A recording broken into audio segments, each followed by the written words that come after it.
Welcome to the Hardcore Craftlocked Challenge episode 10, where we are trying to answer the question, can you beat Guild Wars 2's classic campaign without dying with only crafted gear? This is Trust Issues. Trust is a goblin who is convinced that anything not made by him is absolute trash. Either he makes it, or he breaks it. We pick back up where we left off last time, and the first thing on my mind is seeing if I can easily craft any runes for my armor. I see I have no rune recipes now, so I look up on the wiki where rune recipes are from, such as Lion's Arch Merchants or Discovery, and do I have the materials to make any of them. Most of them require items I do not have, and I am not allowed to purchase on a free-to-play account. While looking up this information, I am briefly stunlocked by another player named Femboy Swag. Fight the good fight, Mr. or Mrs. Swag. I head to Lion's Arch to see how many lucent motes I might have, which are used for making mini runes, but it turns out I only have enough to make 3 lucent crystal. So those recipes are out. After finding out that crafting runes is a rather arduous task, I set aside that notion and head back to ore. I head west towards the Estate of Decay quest marker and grab any materials I pass on the way there. After picking up a waypoint, someone in chat suggests putting gemstones in my gear instead of runes, and I pop back to Lion's Arch to see how feasible an idea that is. Checking the material storage, I don't really see any gems that are eye-catching. I swap over to Time Issues to see if she can cut any useful gemstones. I opt to go with emeralds and buy some lower tier ones from the TP to cut into their improved versions. I swap back over to Trust. I take the emerald crystals from the bank and put them in all my armor pieces. I also put a ruby crystal and barrel orb in my bow for a little bit extra. This done, I head back to the ore waypoint I last got and continue toward the quest marker. I continue grabbing materials and grabbing waypoints that are on the way and zone into the map Malkor's Leap. From here I turn north and it's a short run to reach the estate. Looks like Explorer Hekja is in charge of this expedition. They send in a group of scouts to check out the location while the rest of us are waiting outside to cover the exit. There is no time to get bored though, as we quickly start to get harassed by waves of small undead. We hold the perimeter until past the time the scout party should have returned, and then we decide enough is enough and head inside. We enter the estate and they are having a party? After wandering around in some confusion, we find out that an undead mesmer disguised other undead as the partygoers, which includes the scouts that we sent in. We're forced to take down our own colleagues in extremely grim fashion. In the depths of the estate, we find a mouth of Zhaitan eating a treasure chest. He summons a swarm of floating weapons, which I casually ignore and hang back. Do I need to kill all those weapons, or can I just ignore them? They're neutral right now. He actually gets Barbarian to half health, which is possibly the lowest I've seen his health go. Makes me glad I'm not melee at the moment. Some sick music starts playing, and we have to parkour our way out of the estate as the place begins to collapse. Or we'll be celebrating in the mists. The exit is stuck fast, and one of our companions says to blow it up with explosives. The Asura says there's no time to set up the detonator, and the Char says she's got it and shoulders the sliding door to open it. I guess her shoulder is so strong it breaks physics. We make it outside gasping for breath and head back to Traherne to tell him our findings. We let him know everything that happened, and he gives us 2 options of how to proceed. I choose to cut off Zhaitan's supply line, and off we go. I visit the local merchant to clean up the bags and head downstairs to begin a grizzly shipment, a mission that begins on a submarine with a very nondescript bear swimming alongside it. Our sub pulls up underneath one of Zhaitan's dead ships. One of the crate pulls me in and gives me a minor heart attack as I briefly thought the mines were all going to go off at once. Traherne is also using his greatsword in the water somehow. The cheater. I just realized, is he using Calitbolg underwater? What a cheater. We climb up onto the ship and clear the area, gaining a foothold. Traherne runs ahead below deck, and I run to try and catch up with him. Our objective is to find the ship's hold and set ghost fire demolition charges in it. We find the hold completely full of bodies, a horrific sight, and set off the charges. The tech cries out that this was never tested in a water environment, and the ghost fire is spreading faster than anticipated. We begin running, and somehow I get separated from Bear and our companions, giving me some struggles on the way out. We're told to get to the ship's highest point, which involves me going up, realizing I'm in the wrong spot, going back down into the ship, and up again in another spot to reach the objective. Thankfully, my missing companions teleport to me in time for a helicopter to pick us up before the whole thing goes up in flames. Wait, no! Wait, go back! You left Bear! Oh, it's okay, he can fly home, I guess. We get back out into the open world, only slightly crispy, and are told to meet Traherne at Reflection Cove near the ruins of Ren. We recover our bearings and start running westward toward the new green marker. While doing that, we have an interesting conversation in chat about people's favorite roguelike games that might be better if they were not roguelikes. God, Against the Storm? Last spell? Like, those were both roguelikes, but like, I loved them, but not because they were roguelikes. We reach the marker and head further into Arah and follow Traherne to a meeting of the pack commanders. The commanders each pitch plans on how they think is best to proceed. While deciding on a course of action, a scout bursts into the room warning us of an incoming assault from one of the nearby tombs. Everyone prepares steel and spell, and we hold the line against the horde. A lot of friendly NPCs are knocked out, but we do stem the tide and patch them up after the battle. Afterwards, it's time to make a decision. Someone in my chat yells to find the missing squad, so I said sure and chose that one. With this step complete, we head back outside, and I see the next quest marker is near a waypoint we have. So we teleport there and zone into Hunters and Prey. We pair up with other pack members and go to the last location the missing squad was seen. We find bodies, each with a single arrow. Clean kills? From the Risen? This is not the work of normal undead. We follow the trail and come to a Norn on the ground, alive but crippled with arrows in both legs. You know, if I didn't know better, I'd think this was it's a trap. Undead spiders immediately fall from the ceiling. Our companion and the bait character both fall. Moments later, another one of our companions panics and tries to run and gets picked off by another shot. The source of our troubles appear, Risen Fergan, some sort of Norn sniper. We find him to epic music and drop him, narrowly saving our last NPC companion. He begins to thank us for saving him, and I begin to yell at him for panicking, and then the music kicks in again. We need to report this in right now, and not just this. Traherne needs to know about the cauldron, too. We whip around to see Fergan reanimate and finish him off with axe in hand, and I'm forced to put down Fergan a second time. This time I cut him up into tiny tofu-sized pieces so he stays dead. I hope. With a sigh, we drag ourselves back to camp and are instructed to head up the airship to secure the searing cauldron at the Cathedral of Zephyrs. Can't the pack's strongest soldier get a minute of R&R? We head on deck and hop into the golem prototype that needs testing. I try out its various abilities and immediately decide I want to keep this thing. Oh my god, can I keep it? After a test run, we are hot dropped into a combat zone, and I am asked to hold the line until the rest of the pack's ships can arrive.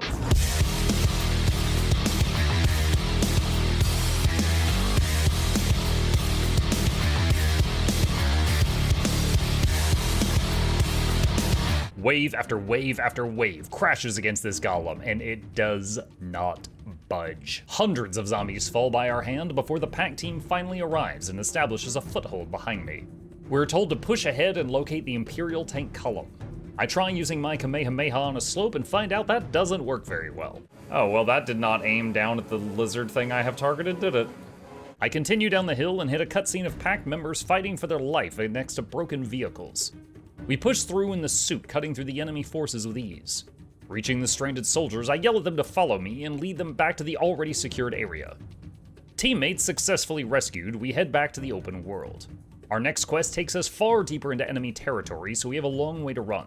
I start trucking southwest, killing anything in the way and grabbing any juicy materials we pass by, stocking up on things like mithril and elder wood.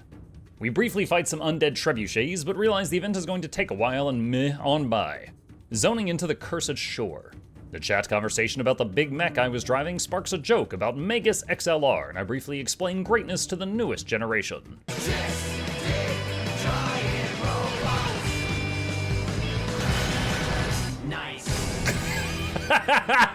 Nice! A little ways south, I get the local waypoint and turn westward. Had to wander a few mountains, but we find our way to the Blast from the Past story step, where we are told to accompany Loranthier and the pack strike force to the staging area. We push eastward down a shoreline through massive numbers of undead, and are instructed to clear the area for the searing cauldron. We mow down dozens of shambling corpses, then 2 large bone tendrils. With the staging area clear, a packed airship flies in to drop off a char cauldron, and it's immediately shot down. We lose a lot of airships in Tyria. The objective shifts to defending the cauldron while the char prepare their magic to blow open the enemy gate. A few waves of chaff later, and the cauldron fires. I'm not really sure how that works, so don't ask. And the barricade is blown open. We move inside, avoiding patches of fire scattered about from the cauldron's attack and find a hidden sub-level revealed from our assault. We scout inside, taking down undead that were spared from the cauldron's wrath. A buccaneer-looking undead named Prince never mind. He and his clones died before I could figure out how to pronounce his name. Well, not sure what his deal was, but mission complete.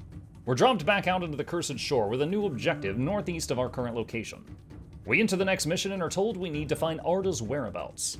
We find a trail of corpses, which seemingly indicates Arah is both a bad bass and has also been here. We follow their trail northward and find Arah critically wounded on the ground. We defeat the last of the undead and hear her final words. Something about, "I wish my heal skill wasn't on cooldown, bleh," and then she is gone. Rest in peace, Arah. I knew you for 30 seconds, but we had a lot of good times together. As we've technically accomplished our mission of finding her, we are ejected back into the open world in the middle of a nasty event that starts hammering me with conditions and damage immediately. We full sprint out of the area, more scared of this spot than I was of the mission I just did. After reaching safety, we meet back up with Zhaitan, who wants us to join his expedition into Or's royal tombs. I notice the quest has down-leveled me to 70 in this area, despite being a level 80 quest. Odd. We fight through many undead, including giant spiders. Ugh. In the back of the cave, and Zhaitan starts a ritual of some kind and asks me to defend him. We put the smackdown on many mobs that try to interrupt his seance until the rear guard we left outside come running and screaming. Apparently, they were overwhelmed. We fight the last of the undead with them side by side, and Zhaitan says his ritual was successful and has more information on what to do next. We are given a choice of what to do, and I pick let's talk to a ghost and wrap this mission up. Back in the open world, we need to head way south to meet Romke's ghost and his crew? Yeah, okay, why not? South we go. I swim southward but hop out of the water when I spot a waypoint. Could be useful later. A few undead and resource nodes later and we find our destination, zoning into Romke's final voyage. We find a bunch of ghosts and Zhaitan rizzes them up for a bit and then reveals we need to find Romke's lost map and use it to locate the source of ore. The ghosts and I press into enemy territory, taking down any enemies that cross our path. 100 corpses later, we reach a beach and some pirates on the shoreline. Zhaitan appeals to their humanity to help us, but they respond saying that you should have appealed with gold instead and take off. I can respect that. Run for it, boys! Run, you filthy cowards. An undead ship bursts out of the water and begins firing at us from long range while more undead swarm out of the water. Zhaitan calls in air support and we begin repelling Risen and hold the position. Time passes and a packed airship pulls in and opens fire on the undead ship, destroying it utterly. We clear up the remaining Risen on the beach, then head into the water and find the sunken ship of our ghost friends and retrieve the map. There we find the undead zombie versions of our ghost pals and have to put them down. I wonder if they feel bad about watching us beat up their old bodies. We head back to the beach and report to the ghosts that we found the map. They call upon the Norn spirits of the wild to imbue the map with magical power, which then reveals the location that we've been looking for. We get some rewards, salvage them, and then head back outside. I head to the nearest merchant to clean up our bags, identifying and salvaging all the loot I have acquired. I miss having giant bags though. Having to identify these items a few at a time like a peasant makes me smell like poor. With this done, we head north to the source of Or's water to cleanse the land. It's a long walk to get back here, but not much happens on the way, so here it is in high speed.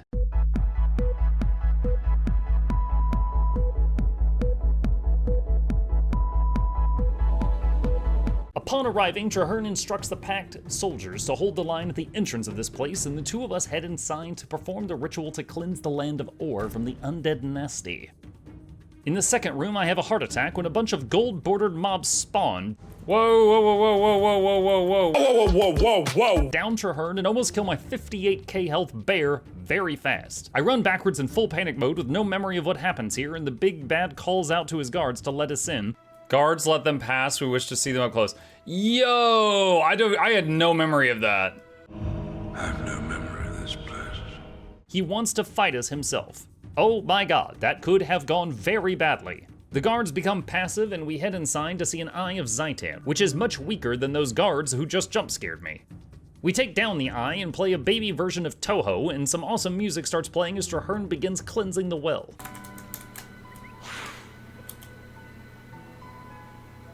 The pack members rush into the room, no longer able to hold the entrance, and we all fight to hold back the undead until Zhaitan finishes the ritual. Plant life blooms from the pool, evidence of the ritual's success, and life itself returns to Or in small form. In time, perhaps it will flourish and heal these decaying wastes, but for now, our mission complete, we head back out. We head back to Fort Trinity and speak with Saye, who says hi and spins out of existence. Not really sure what that was about. Then we go to Zhaitan and speak about our successful mission and get our rewards for our troubles. The quest text updates to kill the elder dragon Zhaitan, and a chill runs down my spine. It's finally time. Oh boy!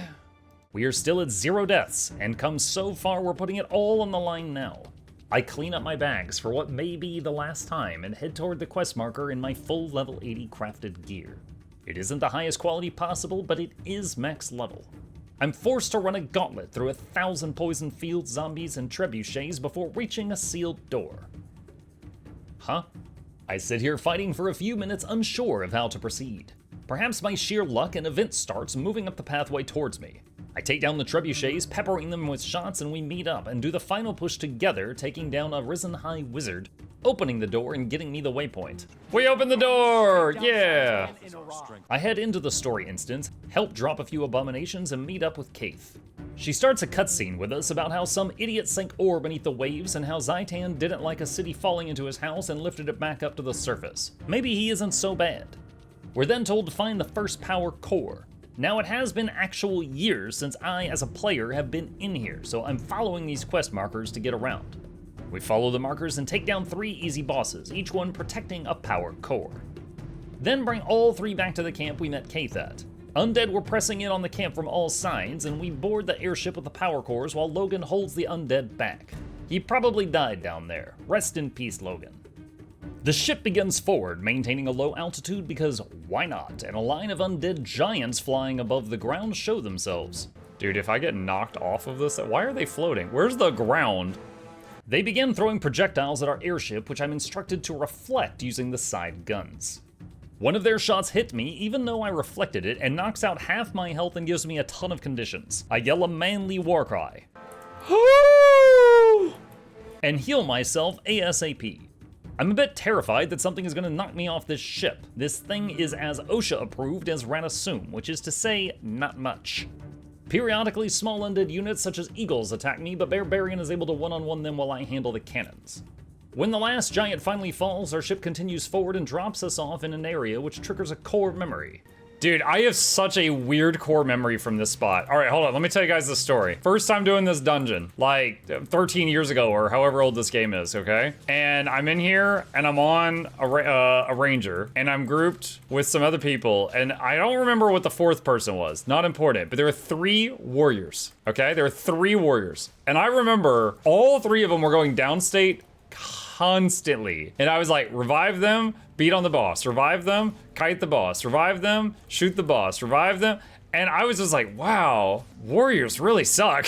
Like, I'm so glad I didn't play a warrior. Like, dang, this is bad. After a trip down memory lane, I work on clearing the platform. Barbarian apparently can't attack some of the Orient towers, so I'm mostly handling those myself while he clears ads. When the last tower falls, the mouth of Zhaitan appears and mostly takes 0 damage. Unlike the average DPS, I'm going to need to read here. Looks like I need to pick up the spicy orbs he drops and throw them back at him when he casts the Big Suck. After figuring out the mechanics, we rinse and repeat until he finally falls. Chat says this is a lot easier with a pet. I reply that it's a lot easier without those warriors too. This fight's a lot easier with a pet. It's a lot easier without warriors too. Like, I'm remembering that time and I'm just like, yeah, this ain't bad. After the mouth falls, we are back on the airship. I'm not sure why we got off in the first place, honestly. But this time the airship realizes it doesn't have to coast along at a low altitude and goes upward. I'm a bit surprised that Kaith and the entire crew aren't helping and are all just playing cards inside the cabin. Yo, any other main characters in there? Y'all gonna come out here and help me? Literally, we have 6 unmanned cannons and waves of undead out here. Would one of you help me? I refresh my bread buff, very important, and the first little undead dragon shows up. I split my time between clearing the deck and using the cannons on the big fella. Baby dragon down and the ship proceeds forward. We can see other pack ships in the distance also fighting airborne threats. I really like that. Makes you feel like you aren't in this alone. Unlike how Kaith is making me feel. Anyway, our next dragon shows up on the port side or starboard. I don't know which one means left. We resume our tried-to-true technique of cycling between cannons and clearing the deck of threats when suddenly a second dragon shows up. This is getting out of hand. Now there are 2 of them. I'm actually quite nervous here. Any veteran knows the final phase of Zhaitan is kind of a joke, but this specific part has me worried. I have to hop out of the cannons to heal multiple times, but in time we do whittle them both down. At one point I use Barbarian's skill to clear a poison stack on me while I'm still in the cannon. I wasn't sure if that would work. Nice. Our airship takes a big hit and we're in danger of falling when a second manly airship pulls up next to us and offers us a ride. Wait, Logan is here. There is no way this ship fit in the area where Logan was making his last stand. I guess he bubble hearthed out. Before we have much time to admire this beauty of engineering, Zhaitan himself shows up, clipping the ship and reducing its value moments after leaving the dealership. I'd like to take a quick moment here to say that although the fight might be stupid, is that not an amazing dragon model? I love it so much. Big Z is my favorite in terms of appearance. Okay, enough gushing, back to violence. He begins dropping combat undead quaggins on the ship. There's a Foo Fighters joke here somewhere. We begin dropping the undead one after another. Zoja yells to defend her while she charges the megalit cannon. I don't know what that is, but sure. Many undead gorillas later, she megalit him up. He recognizes the threat and immediately takes out the big gun. But before he can pull away after such a stunt, we fire what I can only assume are tractor beams at him, which stop him in mid-air while he takes a beating. In a flash of inspiration, I whistle, calling Skittles to the battlefield. You were with me at the beginning, buddy. You will be with me at the end. You might not have OP bear slap powers, but I believe in you. After the tractor beams stunt, Zhaitan clings to a large structure and begins spraying vomit at us repeatedly, at one point giving me 10 stacks of poison instantly and scaring the hell out of me. Here we go. Oh my god, 10 stacks of poison! It's time to use the side guns. I run up to one, but Zoja runs in front of me and is like, you wanna talk? No, I don't wanna talk. Move, I gotta shoot the dragon. We begin the absolute cinema moment of pressing the 1 key repeatedly, whittling him down, occasionally stopping to back up and heal from his projectiles. Also, why am I not climbing inside these cannons like the last ones? I feel very vulnerable. Many shots later, the Elder Dragon Zhaitan is down to 1 hit point remaining, and I pause. Is this it? Is this how it all ends? I worked so hard to get here and it just feels, I don't know, like something's missing. Like I need him to know he's getting styled on. I'm not just some new player in exotic level up gear. We built and scraped all this together ourselves. He needs to know where he stands. I look through my bag and I find the bread, the stupid bread. Back when I thought cooking would help me tremendously in this challenge before it just became a point of frustration. I look him in the eye and with the power of the Skyrim Dragonborn, I consumed 55 loaves of bread and 7 cheeseburgers while he looked at me with 1 hit point, a stunned, stupid look on all of his faces. I considered destroying all my gear too, but I might play this character again later, so I resisted the nudist urge. I then pulled the trigger for the final time. We did it! Oh, the stupid challenge is done. Oh yeah! Oh yeah! With the dragon dead, more attacks keep hitting the ship for some reason. I leave the instance before some horrible accident happens and head back to Fort Trinity where I am greeted by a nice cutscene. Victory at last.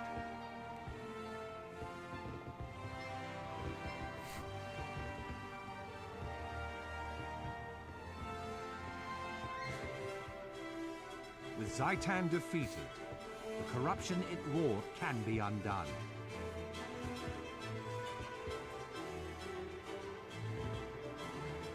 Oh, that's right, assume. Holbrack. Undead minions that still infest Tyria will now gradually be exterminated. One day soon, that plague will be but a memory.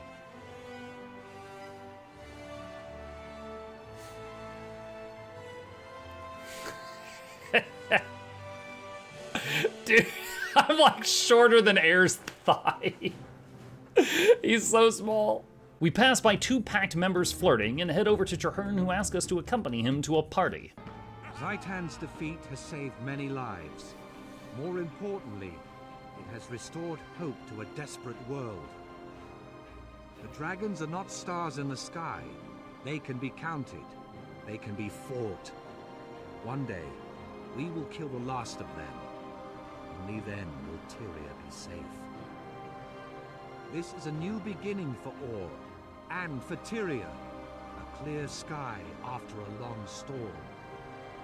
This is a dawn that Tyria shall never forget. This day is ours. Our Independence Day. Sorry, wrong movie.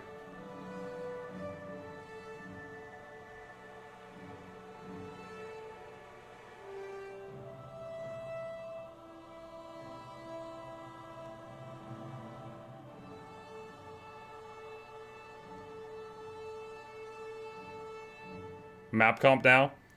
Dudes, the vistas without a glider are more dangerous than Zhaitan. Because if I miss a jump, I'm dead. And with that, the challenge is complete. Still 0 deaths and full crafted gear. Gotta show everything. Got our leather-workered yellow gear, our green bow, our yellow level 80 jewelry and 78 backpack, and our level 10 greatsword for emergency blocks, and a harpoon gun that's also green. What follows are my thoughts on the challenge after finishing it.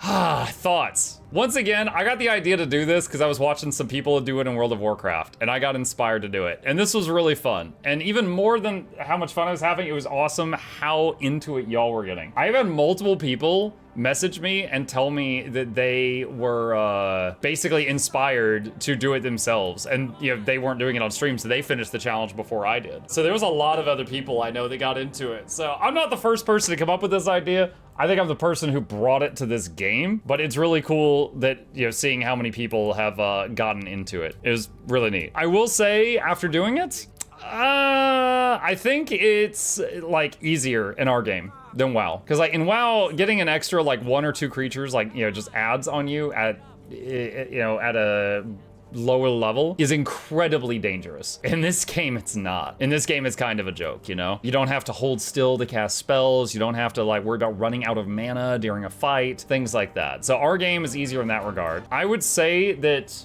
WoW, though, had more interesting consumables. Things like health potions and regeneration potions and armor potions and strength potions that last for an hour. You know, just like there's a ton you can do with alchemy, target dummies from engineering, grenades that stun, things like that. Like we have very few crafted consumables that you can use for like just fun moments in our game.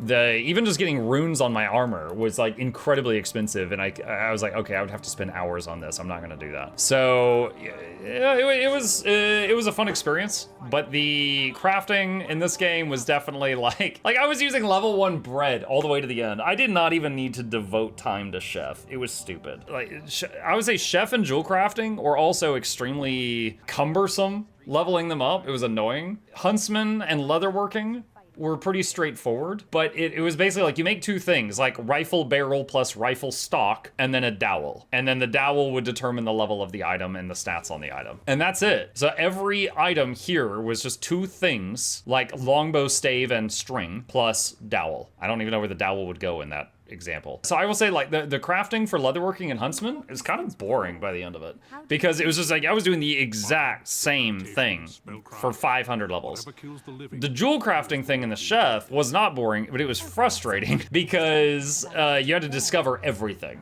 And it was like, you know, finally at one point I was like, all right, I've spent way too much money on this and I'm doing it wrong. I'm just gonna go to Guild Wars 2 Efficiency, or sorry, GW2crafts.net to figure out the right thing for jewel crafting, because I was doing it all wrong. Muk2/age, 38 hours. However, I will say that there was a few times that I stayed online off stream and I was just shooting MOAs to get chicken meat to get money, because chicken meat was like 30 silver each. So I did some off-stream farming that was not progression as part of that time, but 38 hours. Oh, I'm sorry, that's 38 hours across all characters. On this character, 36 hours and 20 minutes. 36 hours, 20 minutes. The chicken meat farm. Yep, chicken schmeat. Talking to a friend group about doing this exact challenge too. It's a fun one. Yeah, I've seen some other interesting ones on other games. Like for example, there's, again, some of them won't work in our game, but Craftlocked is a guy who is fishing his way through World of Warcraft, and he can only use equipment he fishes up, because in WoW you occasionally will fish up a crate with random loot, and so he's getting through the game and he has to get all fishing achievements in every zone before he can leave that zone, and he is only allowed to use gear he fishes up. Then there's another guy doing, is it either cook locked or chef locked, and basically he has to make every recipe before he can leave a zone. It's kind of interesting, but it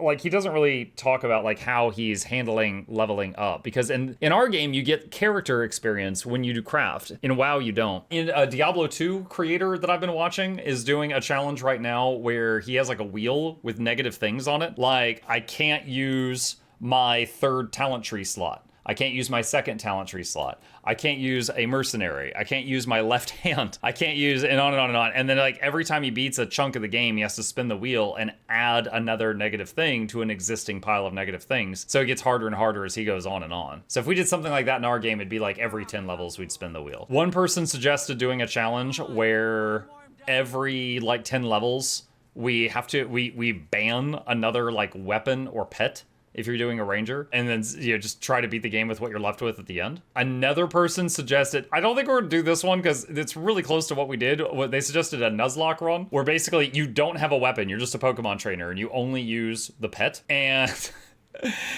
if a pet dies, you can't use it again. You have to swap to another pet, and you have to try to beat the game with that. However, the problem is that there are some things in the game pets can't attack. I have pointed that out more than once, like, oh, this thing's immune to bear, and then I just shoot it. But there are some things in the game that the pets just cannot attack. Maybe the ranged ones can, but I'm not positive. But it would be a very slow one. How would this work? Like Barbarian can't use the Asura? Yeah, something like that. You could do a Craftlocked challenge for each class. I don't know that I'm interested in doing Craftlocked again. I would totally be game to do more challenge runs of various types. I will say, I don't, like, after just leveling 1 to Zhaitan, I don't want to do it again right now. I would want to find something else. We could continue this character's adventure on into the Living World seasons and Heart of Thorns and just see how far we get before he dies. But if I started a new character, I would want to do a different challenge. I don't know what it would be, but I would want to start something else. 0 to hero.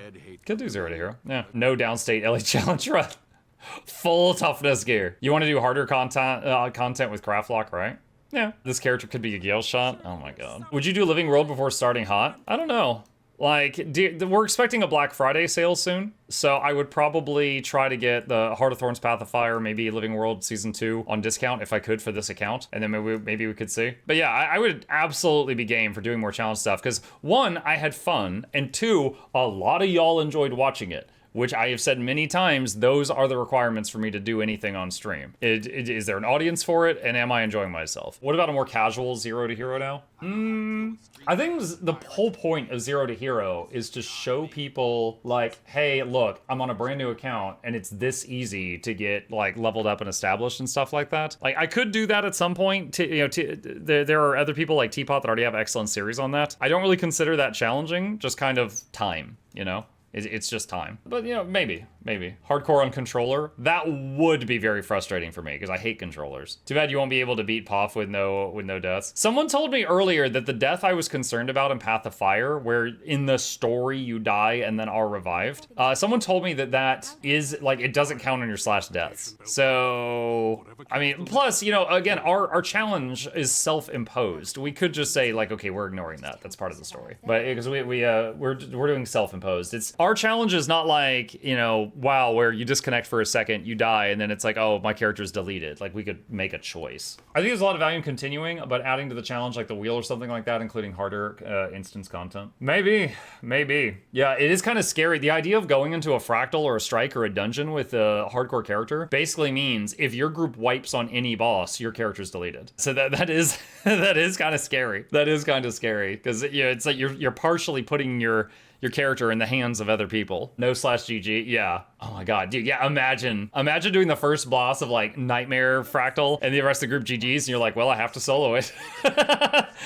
Sorry, guys, I'm ultra hardcore. Okay, chat, with that, it is done. It is beaten, and I'm glad you all were here. You were here, chat, you were here, you saw it. The first ever publicly streamed Craftlocked challenge that involved trust issues that was streamed by Mukluk specifically is complete. We beat Zhaitan with full crafted gear with no deaths. World first, that thing I said. And maybe we'll visit trust issues again in the future.